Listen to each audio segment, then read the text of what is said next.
Bart Loeser is an educator, coach, trainer. The title of his presentation is Communication Skills That Impress for Success. He has been a professional educator, coach, and trainer for over 30 years. His specialty is teaching seminars focusing on interpersonal skills, leadership, communication, customer service, etc. A Texas native with a degree in psychology from UT, he has presented hundreds of business skills seminars since 2004 around the U.S. and abroad. He is passionate about helping others find solutions to enhance marketable skills and life quality. A Toastmaster for over 10 years, he currently serves as officer for several clubs, directs the district's continuing education classes, chairs the club retention program for Austin, and mentors many individuals in his 3 clubs. Please give a warm welcome to Bart Loeser.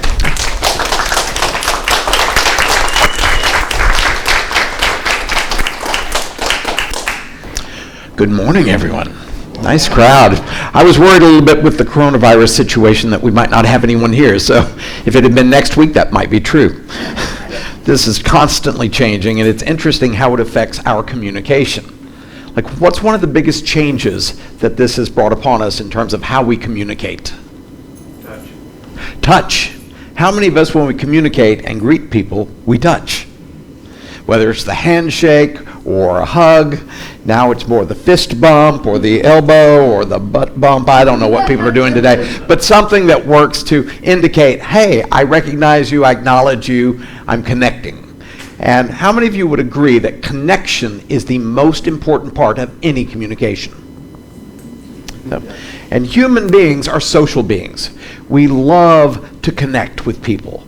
It's one of the things that make us the most successful animals on the earth is we have the ability to connect with each other, and through one particular tool, perhaps the most important tool human beings have ever invented, we have the ability to get things done together.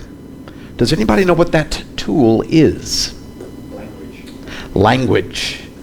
It is a complicated tool, but the most important tool human beings have ever created, so that we have the ability to quickly communicate an idea from one person's mind to another person's mind so that we can get things done, so that we can work together. Now, there are complications to that, and so I would like you to just share with each other, just for a moment, you might turn to somebody behind you, what do you think are the biggest barriers to that communication? To being able to use language to communicate to each other. I'd like to hear from you guys. What do you think is the biggest barrier? And just share with each other, what do you think are a couple of them that you notice? And if you just kind of turn around, don't have to get too close to someone. But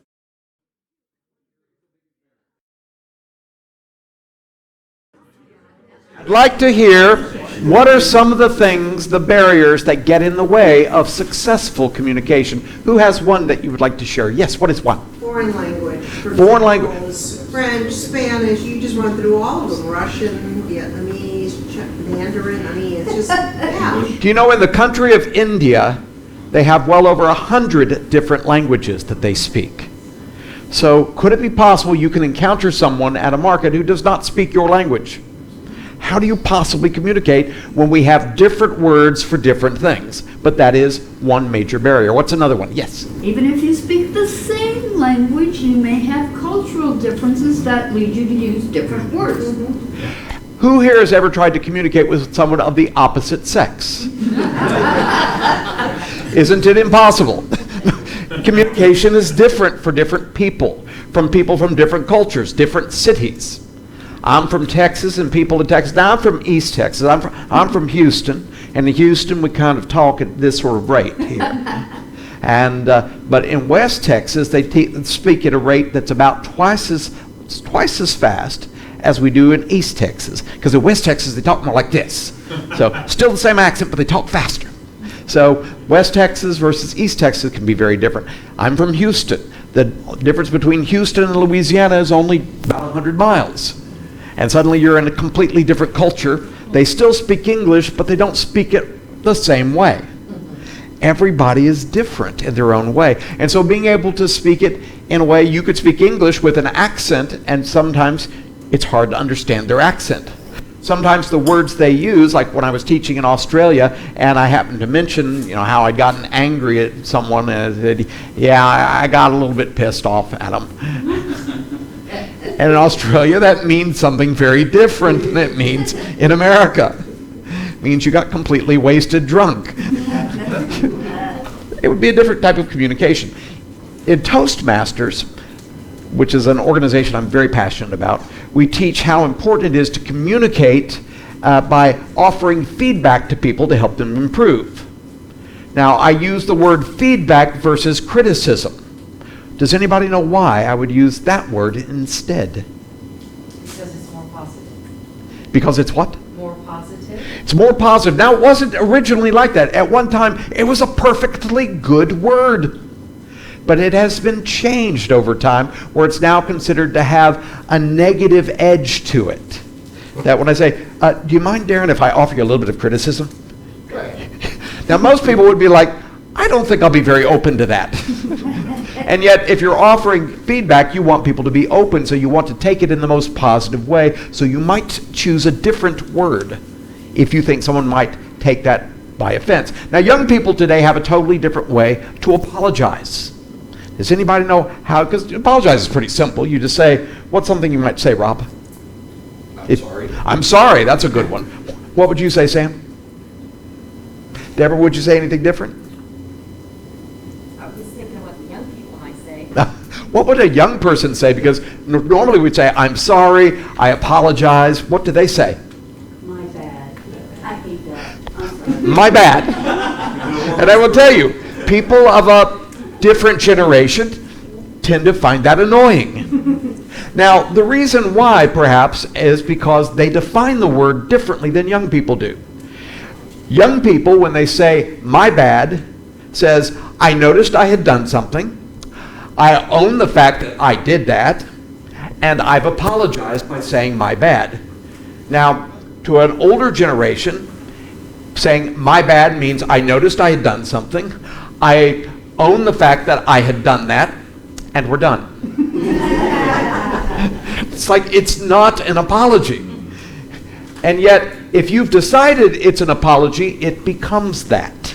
So words are what you define them as, but different people define words differently, which makes communication difficult.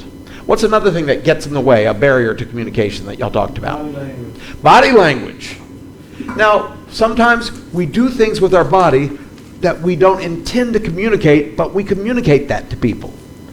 Because, for instance, when I'm looking at you guys, I see all of you. You see me. Do I see me?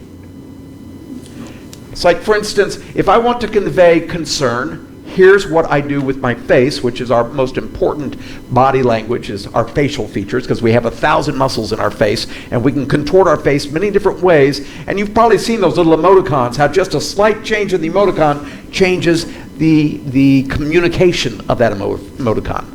I love when I see those sort of things. So when I look concerned, I do it this way. Because this looks concerned, doesn't it? How many of you think you look kind of angry? You know, you're thinking, what's wrong? I said, oh, I'm just concerned. I had to learn that actually if I want to look concerned, I have to push my eyebrows, which are really dark, upward. So, and I'd say, I'm concerned. So this looks more concerned. I wouldn't think this is concerned. But who gets to decide if I look concerned?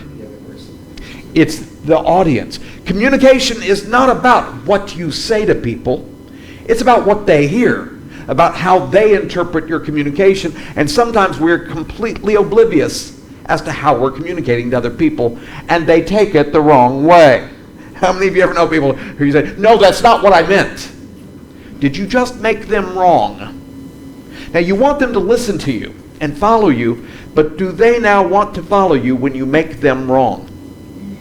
No, people are not going to do that. So one of the things you have to keep in mind is you've got to be very careful about your body language, but most of us are clueless unless we get feedback from other people.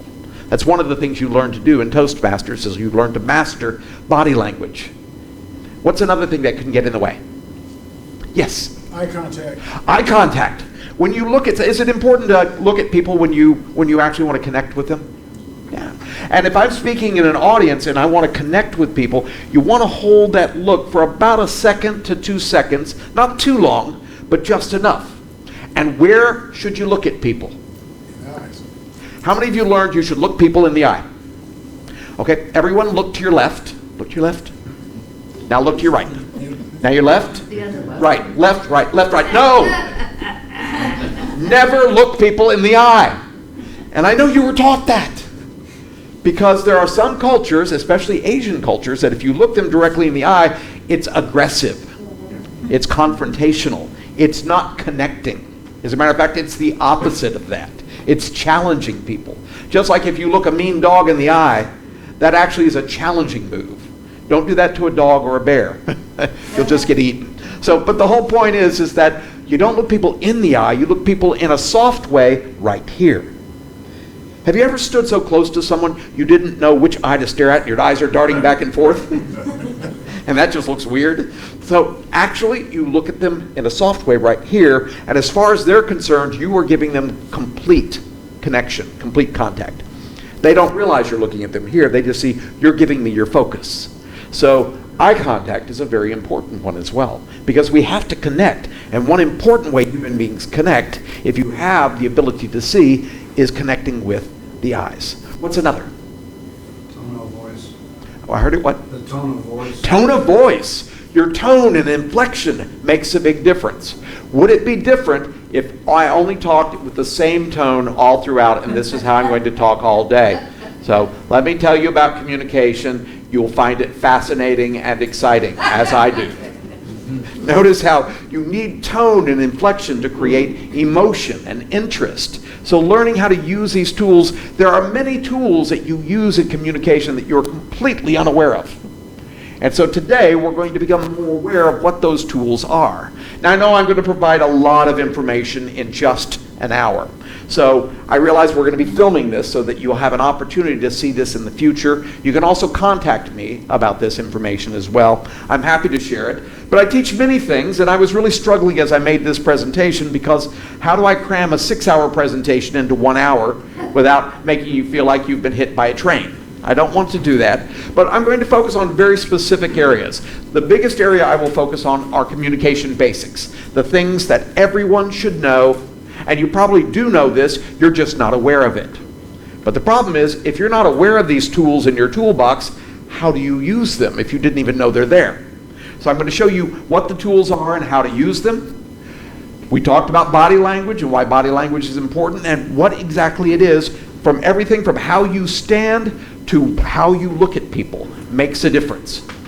I'm also going to focus on how to use that vocality, changing your vocals in a way that has impact. Also, how many of you, when you go into an interview, you get a bit anxious or fearful? So one of the things is in communication situations, we sometimes get a little disoriented, a bit anxious, and when our emotions get higher, we don't think so clearly. So one of the important things about emotional intelligence is to bring the emotions down so that we can think more clearly and be able to come up with the right thing to say and the right way to say it and the right way to look when we're saying it to be able to have the impact we want. It is not important that you actually be confident when you go into an interview. What is important is that you look confident and that you sound confident. And if that means you have to fake it till you make it, you learn how to do that. And I'm going to teach you how to do that. Also, in these cases here, you'll get asked questions that you can't prepare for necessarily. And so, how many of you get nervous when you get asked, we get put on the spot and asked a question you weren't ready for? Should you look confident when you're going to answer it? You should say, oh, well, I'm glad you asked that question. In other words, I'm thrilled to be able to answer that question, but inside you're thinking, I have no idea what I'm going to say. I'll teach you how to instantly come up with the right idea.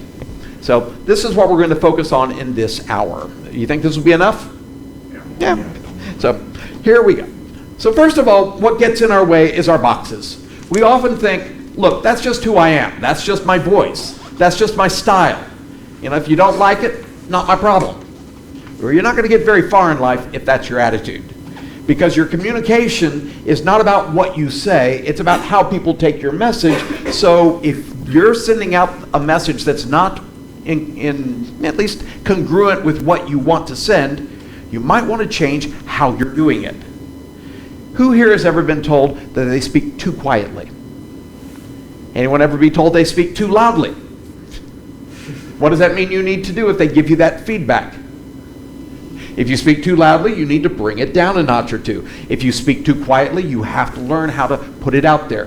When I was teaching in Australia, I was once in front of a group of, gosh, it was at least, I think, about 1,000 people. It was an enormous room. And I'm up on stage. I've got TV screens up here with just my face, about 20 feet wide. Do you think they can see my expressions? In a way I've never known before. It's like, wow, they can see everything. And it's like my face is very large. And when I get up there, I'm on this stage and I'm trying to keep people's attention. So I'm using the space and I'm wandering around like this. And I'm using a style that we learn here in America because I'm passionate about what I do and I'm enthusiastic. So I come across that way. So a little bit into the presentation, I asked the person in charge just to give me some feedback. How do you think it's going? And she said, well, Bart, I thought I might give you a little bit of feedback. You have a presentation style that I might describe as rah-rah American. And I'm thinking, wow, great. I said, here in Australia, we see that as disingenuous. Is it like fake? I said, yeah, that's it. You come across as fake. Now, I was a bit shocked, and I thought, that wasn't my intent at all. Do you think I should change my style? I thought, I'm going to have to take it down a notch or two for this group if I want to be impactful with them. Because if they think I'm fake, they're not going to listen to a word I have to say. They think I'm just trying to sell them some goods. And I'm telling them something that I'm passionate about, that I think is important, that really matters. And so I have to change my style to have the impact I want on my audience. Y'all get that? What did you do? Yes. Well, I wasn't as big. I didn't talk like this because I know I got to reach the back there and I'm doing these big gestures and things. So I do this instead. So I'm just going to take it down a little bit more, not be quite as enthusiastic. But I was like, now this is really important versus, now this is really important. You can hear the difference, right? And you just have to take it down a notch or two. And sometimes you do have to go learn from that, learn how to do that, or learn how to get your volume up there. I was at a contest just last week for Toastmasters, and almost everybody who got up at the room was in a room of this size, and they talked as if they were in a room about half this size. So they're talking to people about like this. So here's my story and what happened to me. Now you can see here how this sounds a little bit less energy, and in a room of this size, how does it seem in the back? Is it harder to understand? Well, I've got this on, so it's like, but it would be harder to hear without a microphone. And so without a microphone, I would want to take it and I want to get my voice out there without being too intimidating to the front, but also taking it so that it's loud enough so people in the back can hear it. So these are skills that we all have, but we have to realize we're more than just these boxes. But I do understand as human beings, we love our boxes. Why do we love our boxes? We like to stay right here. Even at work, have you ever been asked to do something that was outside your box and you go, this is my job. This is what I do well. I don't do that. Now that's not going to go very well. But why do people like their boxes? Comfortable, safe. I'm in control here. I feel confident. I feel competent. If I were to step out of the box and try to do something I don't know how to do, what could happen? I could fail. And how many of us learned that failure is a bad thing? Don't fail. Failure's not a bad thing as long as you do what? Fail forward to success. Yes, learn from it. Fail forward. Always take anything that goes wrong and think, how could I do this differently so that it will work? And sometimes it takes a lot of times. Edison worked on the light bulb and came up with about 1,000 different options before he found a filament that would burn long enough that wouldn't just burn out when you hit it with electricity. And so he had to keep testing it over and over. Babies fall constantly before they learn how to walk, but do they worry about failing? No, babies just get right back up and try it differently and figure it out eventually. So we have to learn to do things differently. So success in life is really learning from our failures. If you never even try, there's no way you can learn. That is failure in itself. But the fact is, whenever we make mistakes, as long as you follow 3 steps, notice it. Most people don't even notice when they've made mistakes, right? They don't even see it themselves. Well, that's going to be a bad thing in your life if you can't notice when you make mistakes. But there are people who've trained themselves really well not to ever admit to themselves they've made a mistake. Well, how do you even begin to learn if you don't do that? The second thing is you have to own it. Now, that doesn't mean we like to do that, but as human beings, when something goes wrong and we had made a choice and it went wrong, do you have to take responsibility? Yes. But isn't it easier just to say what we learned when we were 1 year old? The first moment you began to be able to speak and something went wrong, something broke, what does that child say? Well, I don't know anything about that. So are they going to fix it? No, as long as you don't have to own it. Or if you have siblings, what can you do? Blame it on them. You can blame someone else. People love to not own the problem. But if you don't notice it and you don't own it, you cannot fix it. And if you're making a choice in your life, has anyone ever been in a place in your life where you're not very happy in your life? Who's driving your car? Who's making your choices in your life? And if you were willing to own it, think, what can I learn from this? What does life have to offer? One of the things that someone of a more advanced age has to know is that some things you just have to accept. It is what it is. But what also comes with age that young people don't have? Experience, lessons learned, things that you can add to the picture that make you actually more valuable. So yes, as we get older, we have to accept some limitations, but there are also the benefits of being older as well. But I just ask you to notice it, own it, and fix it, because if you do these three things, you will find success in your life. And that's what we're going to focus on in terms of communication. So in terms of the basics, we're going to focus on the fact that you have to be aware, you have to notice that your impact on other people has to do with what you're doing, you're saying, what you're communicating with your body even. So if your communication does not come across the way you intended, who failed in that communication? It's the sender, almost 100%. Well, what if, let's just say, Deborah, what if someone does not care to listen to what you have to say? And so to make you listen, I will be louder. Wouldn't that make you want to listen? That's not going to work. How about more in your face? Does that make you want to listen? How about tying someone down? Now you will listen. That doesn't make someone want to listen. So if you want someone to listen, what's the first thing you would have to do? You have to engage them in such a way that gives them a reason to want to listen to you.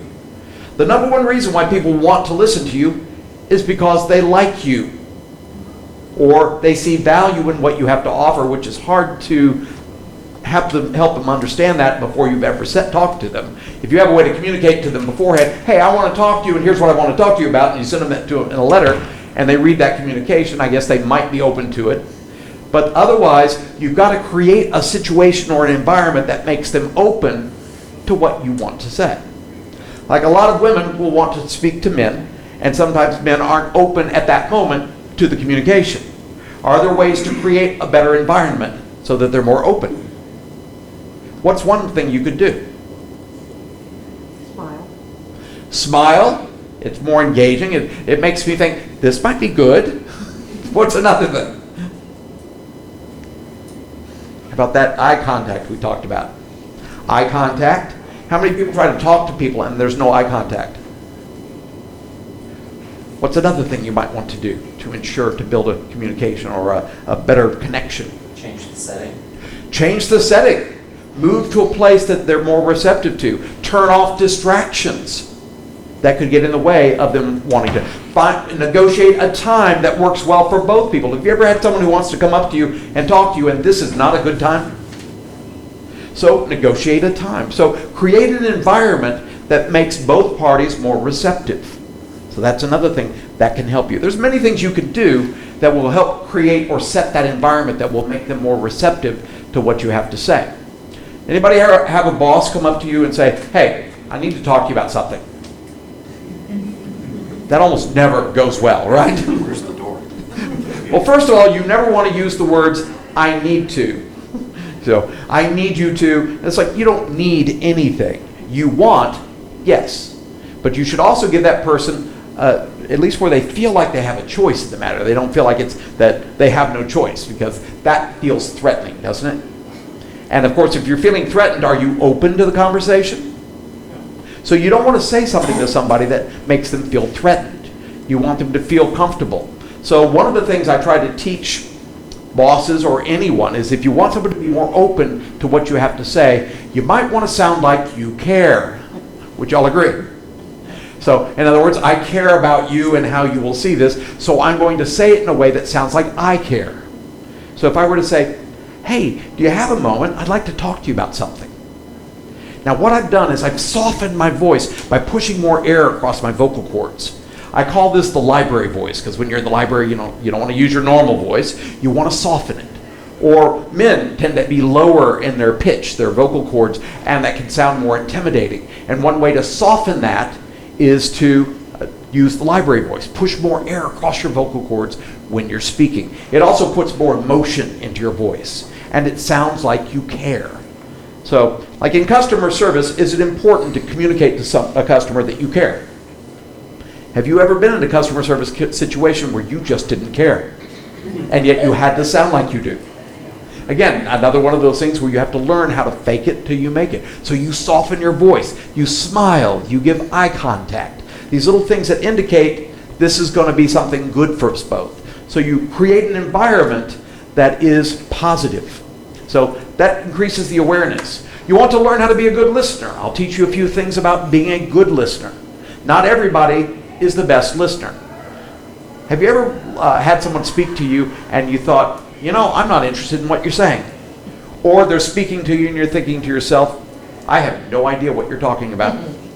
Or they're speaking to you and you're thinking, I already got what you were saying 5 minutes ago. You can stop now. Am I listening in those situations? No. Well, I'm going to teach you a simple tool you can use to re-engage yourself in the conversation so that you do come across as listening, because who gets to decide whether or not you are listening? Do you get to decide, or do they get to decide? Yeah. So it's the listener. So if you're talking to me, I get to decide whether or not I'm going to be listening. But if you want to be a great communicator, learning to be a great listener is important. Would y'all agree? Another thing, it's very important to construct an impactful message. Choosing the right words that they will understand, so simple words generally. Choosing words that aren't going to have a negative context, so you might want to know that person you're talking to. Even just gestures is a communication, right? Like in Austin, this gesture means what? Longhorn. In Italy, this means what? Your wife is cheating on you. Well, that's one thing. There's another one too. This represents, what do you think has horns? That's not a good thing. The devil. Where are they telling you you can go?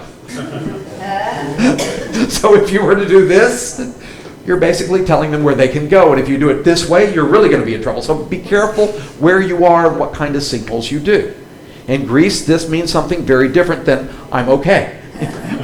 So you've got to be very careful. You can look it up. But be very careful about this sign language. So, but essentially, you want to keep this or create this environment, and because there is so much miscommunication, when is the best time to fix a miscommunication? Right away, immediately. Right away. Like if we had an elephant in this room, would that be a problem? Yeah, be knocking down ceiling tiles, knocking chairs over, killing people. What do you do about the elephant? You got to get it out of here, right? How do you get the elephant out? Bag of peanuts. Okay, so you got a bag of peanuts. What are you going to do with them? Bigger door. Is an elephant going to get through that door? So you're going to get through this door. How did you get in the first place? Well, that's a good question. Because if you can't get the elephant out here, there is one way to get the elephant out. Piece by piece? Yes, you'd have to shoot it and cut it up. I didn't realize you were that mean, Chris. But yes, you're going to have to kill it and then cut it up into smaller pieces. That's a lot of work. The elephant doesn't like it. It's messy. It's a lot of trouble.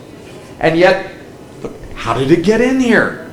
There's only one way that it got in here. Does anybody know? Well, if we could teleport, but that's not possible just yet. So, but it had to physically get in here. How else could it do it? It had to get in through the doors. You had to walk it in here when it was little, and then you let it grow into something that got out of control. How many people don't deal with the problem until it's already the size of a full-grown elephant? So, not a good way to handle something, right? Now, you could handle it that way. Because if you ever talk to somebody and they've been doing it this way for a long time, I don't know why you have a problem like that. I've been doing this way for a long time. And I said, well, one of my favorite things to do in a miscommunication, and the best way to fix it, is take ownership for who's responsible for your miscommunication. What can you do if you failed to communicate? If you want them to be open to listening to you? Apologize. You say, I have to apologize to you. Yes, you've been doing this for a long time, and it was never okay. Someone must have communicated to you at some point that this behavior was okay when it never was. And I apologize that you were never informed of this early. But now that we do know that this is not okay, this is not how we're going to do it, I'd like you to change it. So you can't claim you didn't know it now, because now you know it's not okay, and we're going to change this behavior from this point on. If you talk to them when the elephant is small, people get worried, because have you ever had people get upset and say, what are you making such a big deal out of this? It's only a little problem. It's not that big a deal. Do people like to think that they are right? Yeah. What do they want you to do when they think they are right? They love it when you agree with them. So do what they want. Say, you're right. It's not that big a deal. The reason why we're talking about this is because I don't want it to get to be a big deal. Now can we talk about it? Yeah. So you can communicate, but you always have to think about how your communication is going to come across to the other person as you construct this communication. And you always want to make sure to fix a communication as soon as possible. Well, how people interpret what you mean, how they determine what your communication is, comes from three factors. One is the words that you say. Another is that tone and inflection, how you say those words.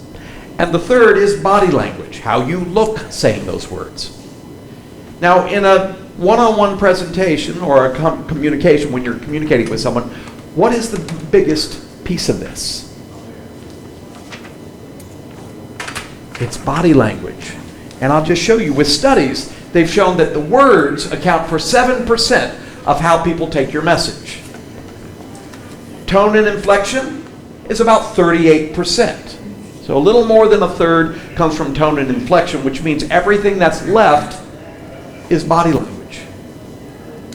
So if I were to say, okay, I'm listening to you, what do you want? Now, what was wrong with that? What failed there? It looked aggressive. But did the word say I was listening? So the word said I was listening. Did it sound aggressive in tone? So everyone close your eyes. Everyone close your eyes for just a second. I won't throw anything, I swear. Okay. Now, see if this sounds any better. I'm sorry. I'm listening to you now. Was that better?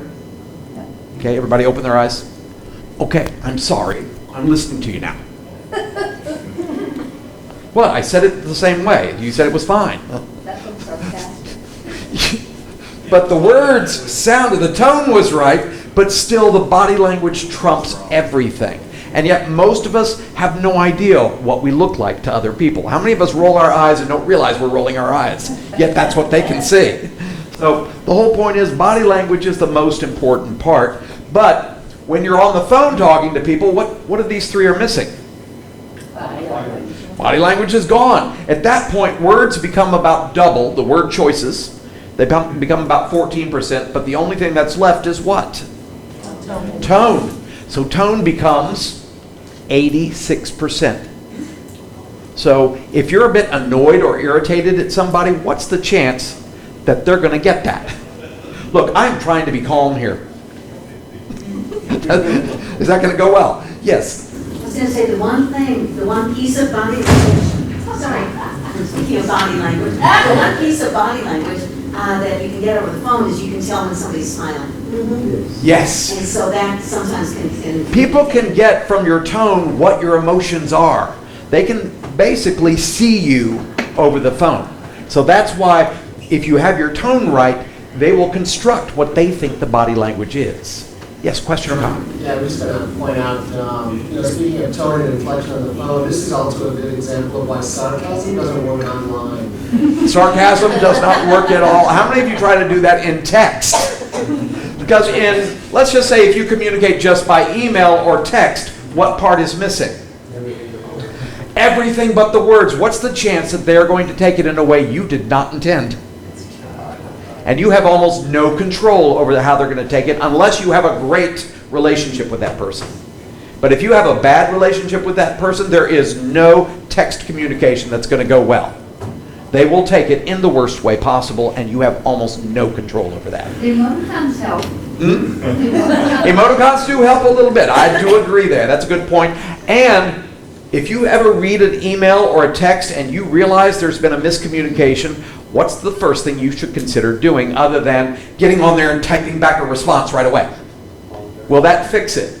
Or will it make it worse? It's going to make it worse. What must you do? Should you do? You have to actually call them or go see them in person. The one thing you may not want to do is the only way you can fix it. You have to talk to them. And you have to be skilled at how to do it. Because if you are annoyed or upset by this, and you call them and say, yeah, I just read your email. You took it the wrong way. That's not what I meant. Are they going to be open to what you have to say? Or are they ready to fight you? Because do they think the way they interpreted your email is the way it was? So these are the challenges that we face. Miscommunication is everywhere. And the listener is the one who gets to determine if the communication was successful, not you. Now you can tell if you've miscommunicated. If you can see them and you see a reaction that you did not expect, you have miscommunicated. And then you could immediately apologize and clear that up. If it's over the phone, you will hear a verbal response or a tone that you did not expect to hear. You have miscommunicated. You might want to fix that before it gets too carried away. Yes, they took it in a way you didn't intend, but whose fault was it? Mine. So this is the hard part, because this is the biggest problem we have as human beings. As human beings, we base our assumptions, the decisions we make, on three primary things: our beliefs, our perceptions, and our experiences. Our beliefs come from where we were brought up, how we were brought up in our cultures. Are your beliefs facts?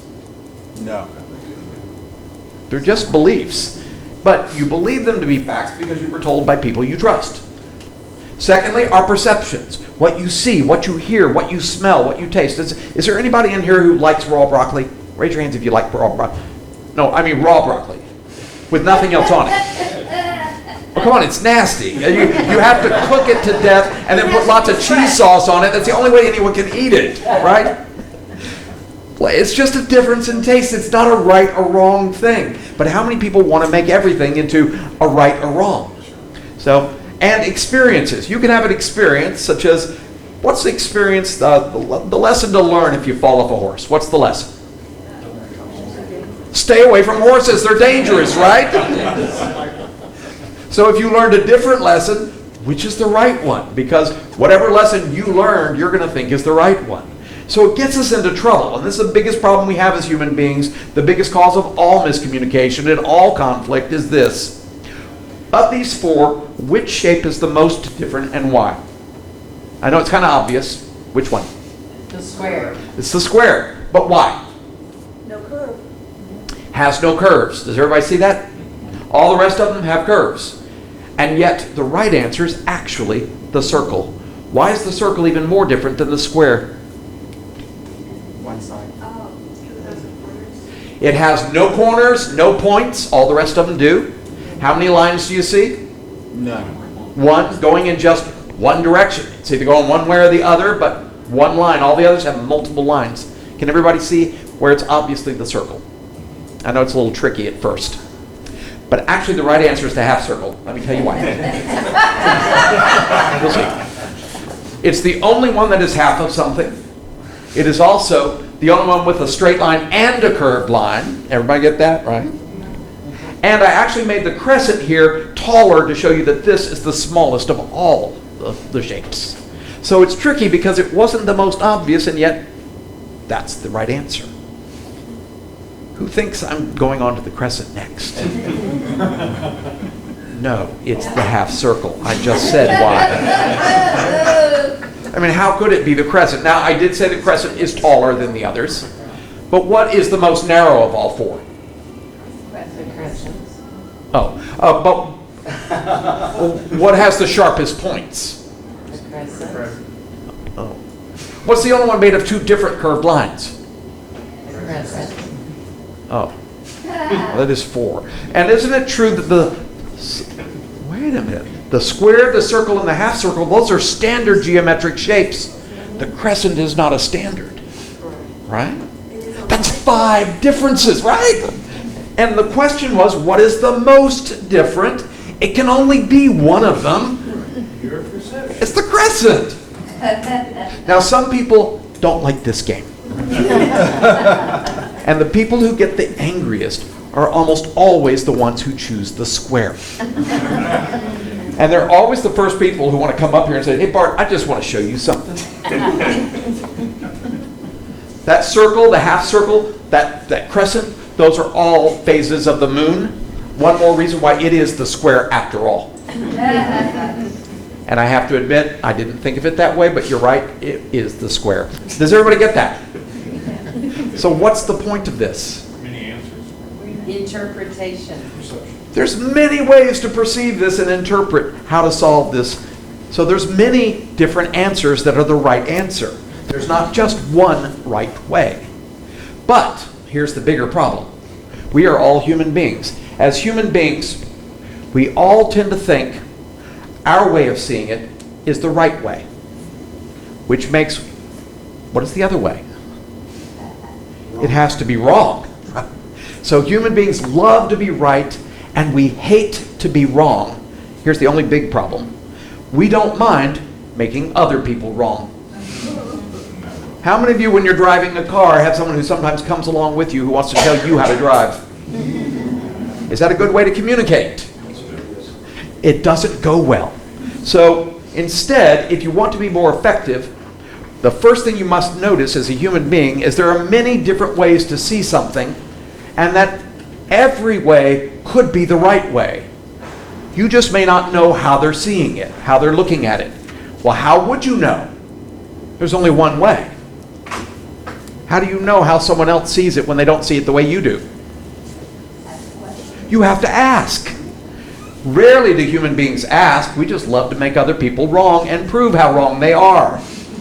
And yet, that never goes well. That does not build a good environment for communication. As a matter of fact, it builds the opposite. Would y'all agree? It's the number one cause of all conflict. And yet, you could fix this if you just ask questions first. Find out how they see it. And do people like to believe the way they see it is right? And what do they want you to do if they think the way they see it is right? They want you to agree. Could you agree that based on their perceptions, their beliefs, their experiences, that is the right answer for them? But yet there can be other equally right answers for others. And if we're all going to get along, we're going to have to define what works well for everyone. What is the right thing for everyone, not just this person, this person, this person. We can learn to get along, but it's the number one reason why human beings don't get along. And does that affect and impact communication? Very easily. So Stephen Covey says in his book, The 7 Habits of Highly Effective People, habit number 5, seek first to understand, then to be understood. Always find out first, how do they see it before you make them wrong, because they probably aren't wrong in how they see it. They may not have put all the pieces together and they came up with a conclusion you wouldn't come up with, but then would they be more open to listening to you if you listened to them first and showed you cared how they saw it? Would they be more open to caring how you saw it? And do you want them to be open to caring how you see it? The only way to get someone to be more open to caring is who has to care first if you want to be the one to communicate. You've got to be the bigger person. Anyone here an older sibling? Who's the oldest sibling in your family? What's the hardest part of that, Jennifer? What's the hardest? Example, lead by example. You have to lead by, you have to be the best, the smartest, have the best grades, always set the best example, right? Is that fair? No, but the point is that you are held to a higher level of accountability. Well, if you're the one who is wants to communicate to someone else, you are held to a higher level of accountability than they are. You've got to get them to want to listen to you. You've got to give them a reason to. You've got to build a good relationship with them. You've got to get them to like you. You've got to get them to be interested in what you have to say. You've got to say it in such a way that makes them agree. But it's always best to agree with them first because they're more open to agreeing to you if you agree to them first. Would you agree? So this is the key to being more effective when working with people. So there's all these barriers that get in the way. I wish I had more time to teach you about all of these, but the different language barriers, the cultural barriers, the emotional barriers. If someone's in a bad emotional state or a different emotional state than you, this communication will not go well.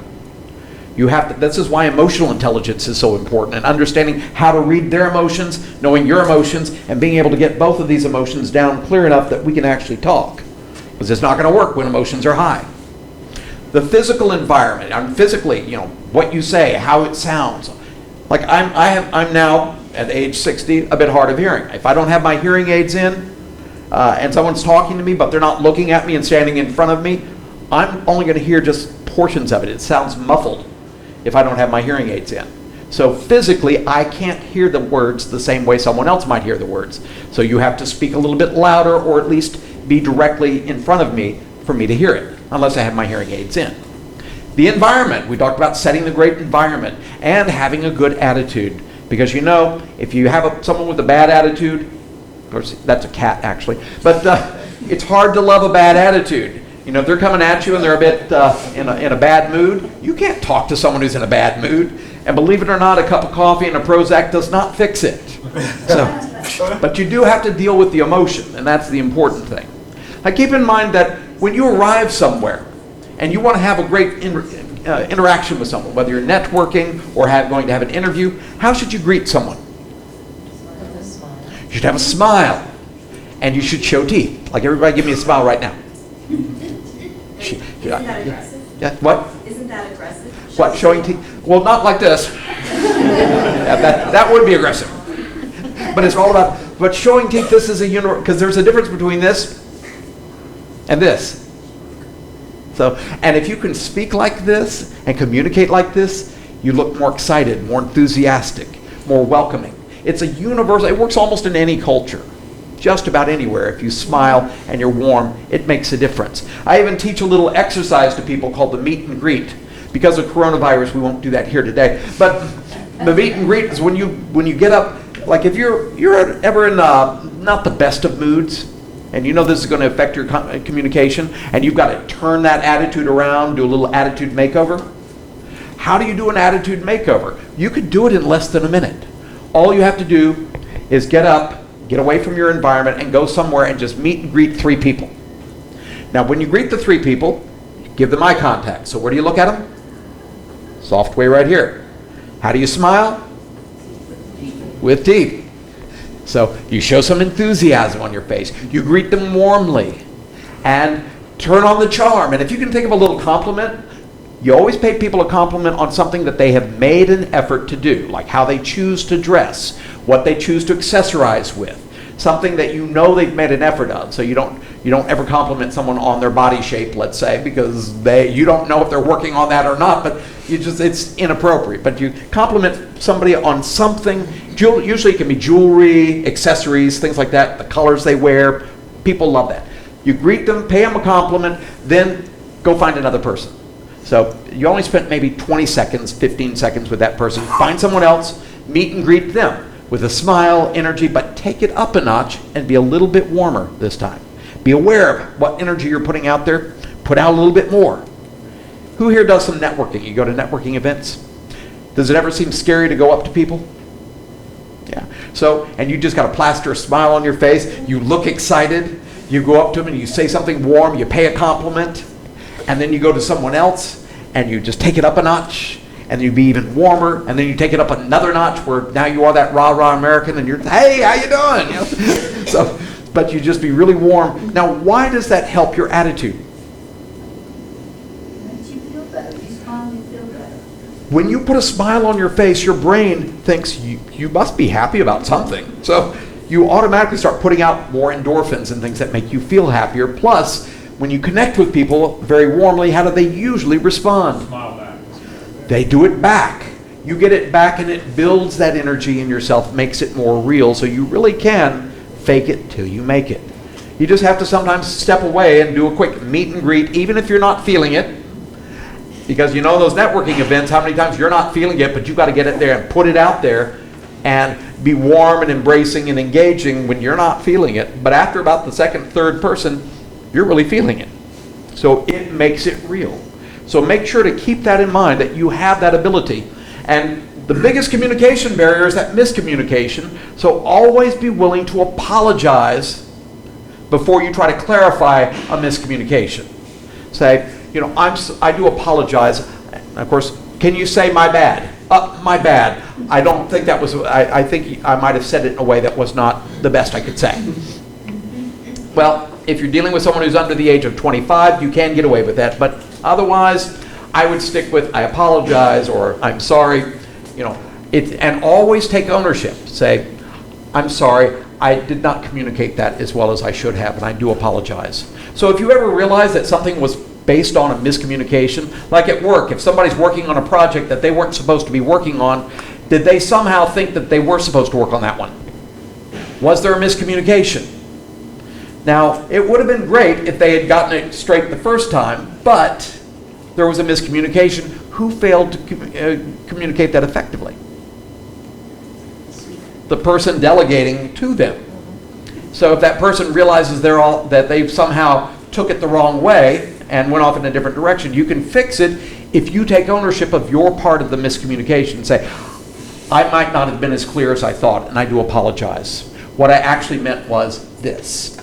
Yes? Wanted to comment, going back to your mention of people who have hearing problems, sometimes it's going to be up to the listener to say, I'm sorry, I didn't follow that. Can you explain this? I couldn't quite understand what you were saying. And you could say, I'm sorry, I was unaware that you could not hear me as clearly as I had assumed. I do apologize, and I'll speak a little bit louder. But yes, it would be great if that person would take responsibility for the failure of the communication and let them know, would you speak up louder? That's true. But are there times when they don't do that? So we have to be aware of the miscommunication and always be willing to fix it. Now, actually, though, in this picture here, that was his drink, so he didn't mess with my drink. But it did look like an apology.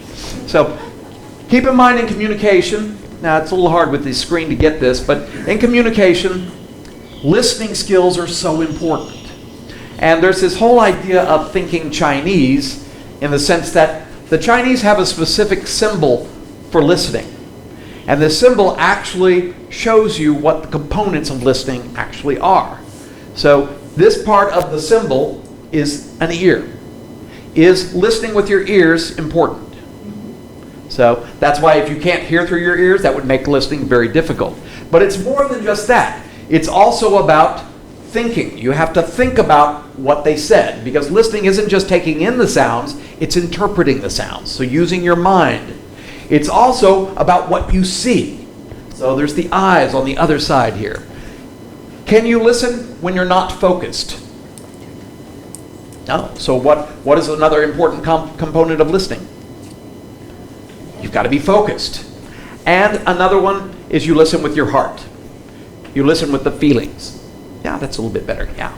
So listening with your heart. So if you listen, to truly listen, you listen with your eyes, you listen with your mind, you listen with your heart, you listen with your focus, your attention, and you listen with your eyes. So all of those add up to true listening. So did everybody get that?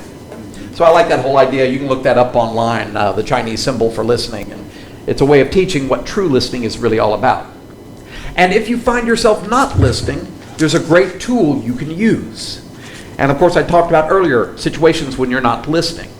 Like, I'm not interested in what you have to say. Or, I have no idea what you're talking about. Or, I already figured out what you said 5 minutes ago. Or, you're not getting to a point. You ever have people just go on and on, like me? So what you can do is, you can take the conversation over. You can control the conversation without being aggressive. So, first of all, if they're talking, you've got to get their attention. So, be polite about it. What's a polite way to get someone's attention? Say their name. What was that? Say their name. You can say their name. Yeah, that's one way. excuse me, pardon me. Yeah, those are pretty universal ways of kind of getting that little moment to get in there. Then, of course, do people like it if you take over the conversation? Comes across as aggressive. Is that your intent? So if you don't intend to be aggressive, make sure they know that, so apologize. Excuse me, I'm sorry for interrupting. And then the third one is the most important piece, clarify why you're interrupting. So if I'm interrupting because you're not making any sense, I say, excuse me, I'm sorry for interrupting, you're not making any sense. Oh no, that's not going to go right because people don't like it when you make them wrong. Are they okay if you're the one who's wrong? They're totally okay with that. Always be the one who's confused, who didn't get it. So you say, excuse me, I'm sorry for interrupting. I'm not really following what you're saying here. I'm not really understanding. Will they say it in a different way then? Or let's say someone's speaking over my head. Excuse me, I'm sorry for interrupting. I'm a little lost here. I'm not really following you. So another one could be, if I understand completely what you're saying, I say, excuse me, I'm sorry for interrupting. I just want to check and see if I'm understanding. So what I believe you're saying is this. And then, of course, if they can say, yes, that's what I'm saying. And did you know, confirming that communication is the only way you know the communication was successful. Everything else is assumption. In other words, all communication is assumption unless you get them to repeat back how they heard it and you agree that's what you meant. Everything else is assumption. They assume they understood. That's why you never want to ask someone, did you understand? Because what will they say, Darren? Sure. Yeah, I think I did. I speak English. Yeah, I got it. I was nodding my head. This says I got it. It's like, no, they think they got it, but that's an assumption. So they must repeat it back, which is the only way you can get somebody to confirm that what you said was what they heard. Because have you ever argued with someone like that? No, that's not what I heard. Well, that's what I said. Well, that's not what I heard. Well, you can have that argument all the time because sometimes what you heard was not what they said. But that's how you interpreted a different message. So you must make sure the communication was clear. Now, another reason why I might interrupt you is, let's just say, for instance, instead of, what's another reason to interrupt? How about you're not interested in what they have to say? So, excuse me, I'm sorry, I'm not understanding how this is relevant. I'm not really understanding what this has to do with me. Could you explain that to me a little more? So, but does it sound like I'm being rude? No. So it's doing it in a respectful way, but does it sound like I'm listening when I interrupt to re-engage? So it's a great tool to have that I would recommend highly. Another piece here that's a very important tool is how to set clear boundaries with people. Because is it true that sometimes you have to say no to people? And when you say no to people, they don't always like it. So one of the things you want to keep in mind is you have to set boundaries, but in a respectful way. So there is a way to do that. Now, one thing is, if you want people to listen to you, do people sometimes not care to listen, but you want them to? How you get people to care is this tool. You get them on your side by, number one, listening to them first. Remember Stephen Covey's fifth habit? Listen to them first, actively, where they get that you're listening. You want to acknowledge what you understood. So what I understand is you're saying this. And if they agree, the last thing is, if it's how they see it and you see it differently, should you agree with them before you try to get them to understand how you see it? Because what do they want before you go forward? Yes. Yeah, I want you to listen to me. I want to know that you got it. And I want you to agree with me before we go further. But once you do that, people will follow anywhere you want them to go. Because do they feel respected at that point? Do they feel like you get them? And if people feel like you get them, they're willing to be open to getting you. But if you don't do that first, this isn't going to work. Does everybody get that? Now I'm going to finish this up because I know we're running late. But yes. What if they've said something that you absolutely don't agree with? It's really wrong. Okay. And then how do you get around that? Well, you remember the different shapes? You never want to, this is a good rule of thumb, never make another person wrong. As a matter of fact, try to do it the opposite. What's the opposite of making them wrong? So listen to them. acknowledge that you understood them. Okay, so I'm understanding this is how you see it. And I can imagine that based on your experiences, your perceptions, your belief systems, I could see how you might come up with that. Since I have a different perspective and come from a different belief system, I wondered if I could share with you how I see it. Would they be more open to that? Yeah, it's hard because most people, they only see things through their eyes, only see things through their perspectives, their beliefs. There are people who will kill over their beliefs rather than listen to someone else. So you can't get very far with people like that. So, but if you show you respect how they see it, they're more likely to respect back how you see it, but you must respect how they see it first. They must get that you get that. Because otherwise, if they think you don't respect how they're going to see it, they're not going to respect how you see it. So you get that? So this is a tough skill. This is not easy to do because you may be thinking in your mind, but they're wrong. You've got to let that go and say, they believe they're right. Let me see if I can understand how you came up with that conclusion. Because if I understand how you came up with that, and then if I show you a different way of seeing it, how you could come up with a very different conclusion, and that both of them can be right by going down those paths, but we're going to have to find some way to get along, meet somewhere in the middle. Because you're never going to be absolutely willing to let go of how you see it. They're not going to be willing to let go of how they see it. And yet if we're going to get along at all, we're going to have to meet somewhere in the middle and come up with something we can all live with. So, in other words, I can let you believe what you believe, and I can disagree with that, but still get along with you. But now, if what you believe gets in the way of my life, then we're going to have a problem. So, if your belief systems are going to get in the way of my life, we're going to have to find something that's going to work well for the majority of people, if we're all going to get along. Otherwise, go live off by yourself and be happy. So, but that is the challenge. And the last thing I wanted to show you here is another skill, which is how to say no and how to set boundaries. Because I noticed a lot of people never learn how to do this well. Some people are really good at saying no. How do they usually say it? No. But is that aggressive? Now, aggressive means I'm going to say something to you and I don't care how you take it. You can see how that's aggressive? You should always care how they're going to take your message. So you want to say it in a way where they're going to be more open to it. So if you're going to tell someone no, which they're not going to like to hear, but do you ever have someone who wants your time and you don't have time? But you don't want to hurt their feelings? So you follow 3 steps. Now in Australia, I don't teach it the USA way. It's a little bit different. But the USA way is an easy way to remember it. How many steps do you think it is? 3. You cannot skip one. If you skip one, it will not work. The first is the most important. Putting a statement out there that says, I get where you're coming from. I understand this is very important to you. I can see how important this must be to you. Does that person now feel respected? Okay. The second is, I'm going to tell you what my situation is. Because I want you to listen to my situation as I describe it. Because I'm going to move to the no, but I want you to get that I do understand this is important to you. Here's my situation. Then I tell them my situation. And then I tell them my no, so I'm not going to be able to, so I can't help you out this time. And usually people are just fine with that. They're okay because they feel like, well, I can respect that. It's not always, not everybody's going to say yes to us. So, but if you do it in a way that respects where I'm coming from as well, I'm more open to that. If you just say, hey, can you help me with this? No, I'm busy.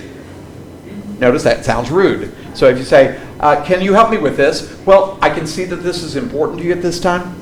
Right now, my situation is I've got to get this project done because I've got this deadline by lunch, and I've got to get this done by then, so I'm not going to be able to help you right now, so unfortunately. But I could negotiate something and say, now I would have some time after lunch. Would they be okay with that? And negotiate something that works well for everybody. So it's important to be able to negotiate respectful boundaries, but there is one little problem you'll encounter, and that is what people always say after the understanding statement. What do people almost always say? I'd really like to help you here, or I can see how important this is, but however, and then you just negated all of that. So instead, I teach the same thing in Toastmasters, how to avoid the ums and the ahs. Does anybody know the key? What should you say instead of or ah? Because if you're about to say instead of that word coming out of your mouth, pull it back. Don't let it come out. So what's coming out then? Silence. Nothing. Silence. Pause. Put a period at the end of your understanding statement. I can see that this is really important to you. Here's my situation. Are they still listening? Now, if I say, I can see how important this is to you, but here's my situation. Do you know where I'm going? People are really smart. Yeah, they get it. You're about to tell me no. Are they going to listen as I describe my situation now? They won't listen. So don't tell them no until the very end. So avoid saying but or however after the understanding statement, and then people will listen to see, well, where are you going with this?